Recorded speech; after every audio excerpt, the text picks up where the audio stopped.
we discussed noise pollution. What happens when someone is talking for 2 hours and you're not interested? That's an example of noise pollution. But how does WHO define it? So WHO says the ideal noise level for a person is 45 decibel during the day, 45 decibel. And by the night, it is 35 decibel. Very small. And it says if someone is exposed to noise beyond 80 decibel on a regular basis, it is hazardous. It is hazardous. Okay. Now, I don't know if any one of you have if you have studied in engineering, generally if you have seen decibel, no, what is a word that comes to your mind? What kind of scale is that? If I can ask you, what kind of scale is that? Is it a linear scale? What is that scale called when you plot something in decibel? Have you come across this?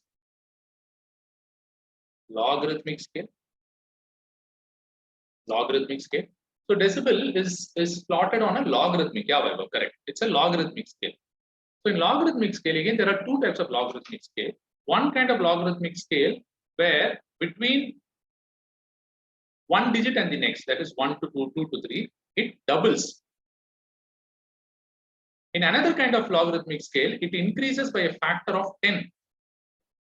In log also we have to the base 2 to the base 10 and all that.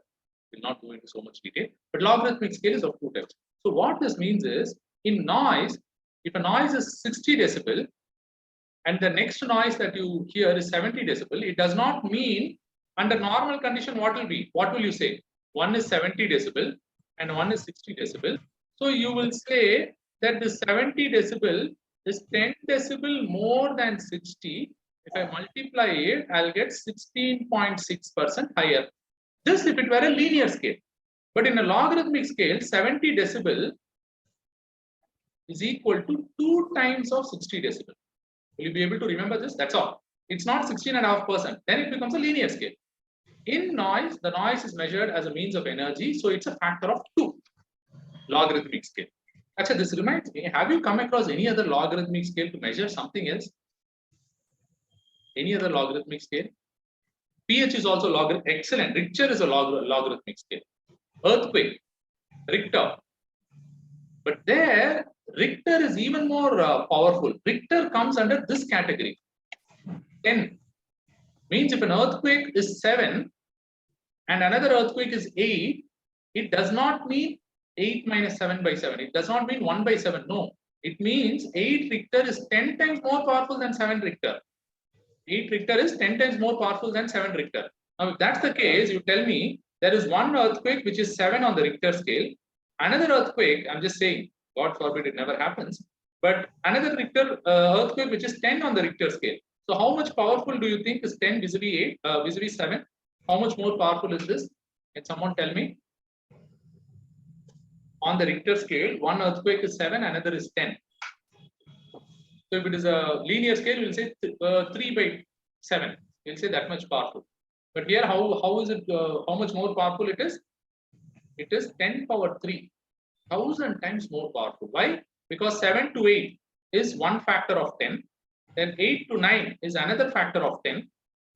Then 9 to 10 is another factor of 10. So 10 into 10 into 10, 1,000 times more energy. When you say powerful, 1,000 times more energy. Okay, so that's why as you move closer to 8, then the energy is very high. Yeah. Is there any earthquake that you can remember which was above 8 in India?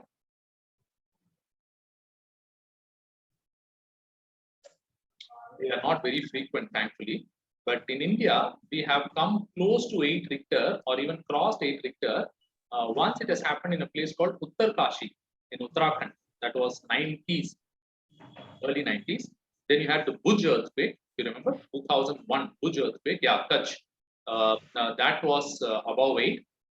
Then there was this you may not have. There is a place called Latur in Maharashtra.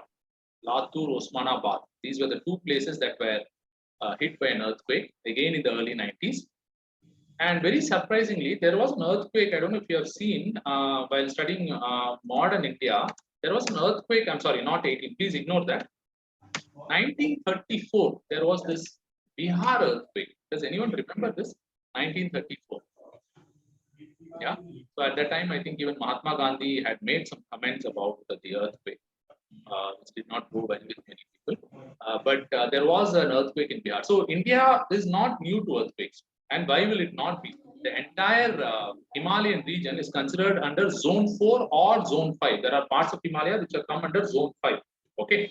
So that is why people who are in Delhi, you would have some, if you have been in Delhi for 10 years, no, you would have definitely experienced 2-3 tremors at least, because magnitude of 4, 5, 6 is very normal in Delhi. I have experienced earthquake once while I was working in Gurgaon.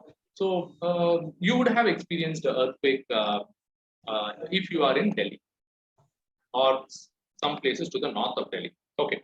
So that's on 45 decibel and 30 decibel and 35 decibel, and this thing being about logarithmic scale and all that. Okay. So I just thought I'll put certain things in perspective, and therefore I put some important noise levels so that we are aware and we can carefully be away from these noise. What is the conclusion that you draw from this? So there is a table which has what, 1, 2, 3, 4, 5, 6. 6 plus 6, there are 12 sources I have mentioned.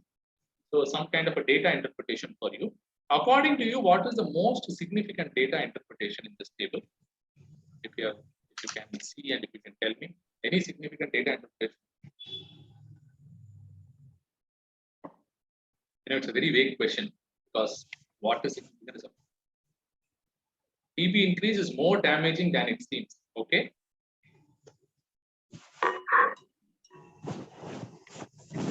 Is that in the data somehow?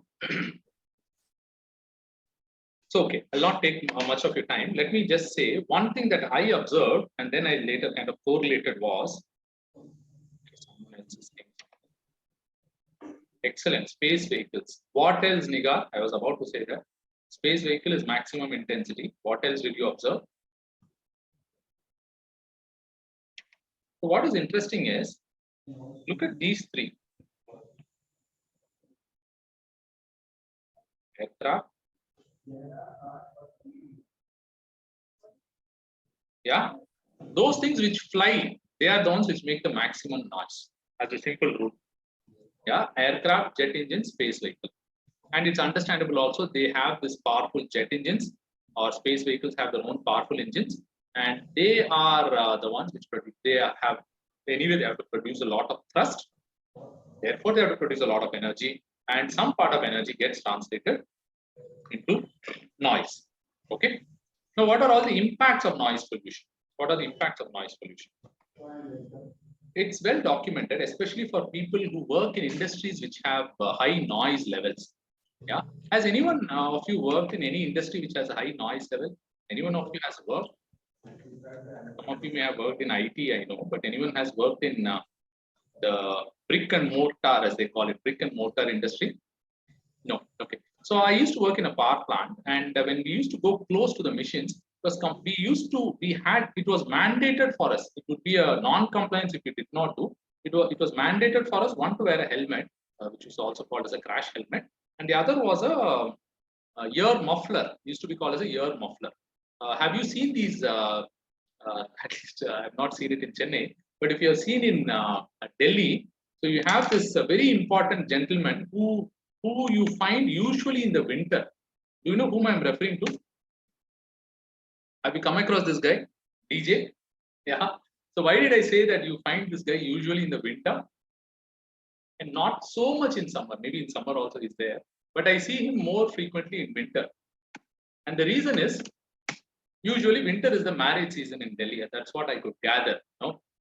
The trumpets, it keeps on, of course, it's the same song. It gets a little boring, all the DJs. But from November, it will start. By maybe from October, it starts. One thing I found it very surprising was the noise level in a marriage in Delhi. I don't know how many of you have attended a Delhi marriage in Delhi. The noise level is unbelievable. Unbelievable. Means sometimes, and you've seen the size of the speaker. The size of the speaker is about 6 feet. It's taller than me. 6 feet, 6.5 feet. Yeah. And if those speakers are on full volume, in an open lawn, that is still okay, I feel, because many of the marriages in Delhi, they happen in open lawn. In winter, you have lawn, it actually looks more beautiful. Yeah. But sometimes these speakers are kept in the auditorium. Can you imagine auditorium? Yeah. So you could actually feel that the noise signal is coming and hitting your heart. You could at least I felt so. And on top of it, I've been amazed how can people dance to that music when for me it was a survival issue. It was actually a survival issue. So I could figure out that there are only two possibilities in which a person can dance with such loud noise. Either he has a hearing problem or he has taken some liquid food, yeah, because of which he is in a high. Other than that, it is impossible to stand when the 6 feet speaker is full swing and in a closed auditorium. In our lawn, it was still okay. You always have the option to move a little far away and all that. Yeah, so kind of this noise pollution reminds me of the marriages I attended in Delhi during winter. Okay, so what are all the various problems that you have because of noise pollution? They say it disturbs sleep because ultimately what is noise? Noise is also it's a, what do I say?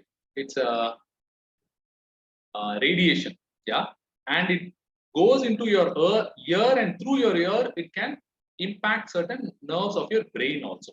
That is why it can cause disturbance in sleep. It can also cause some emotional problems like aggression, depression, annoyance, etc. Okay, so these are some of the effects of noise pollution, and it's a very, I need not have actually added this also, but I thought since I've made this, I thought I'll just share this with you. Particularly important in cities and in industrial towns.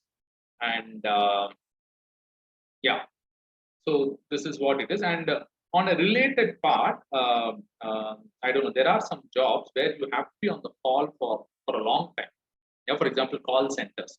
Yeah, people who work in those industries, they also have symptoms very similar to noise pollution because they're constantly speaking to someone. They are the ear gets a little strained. Yeah.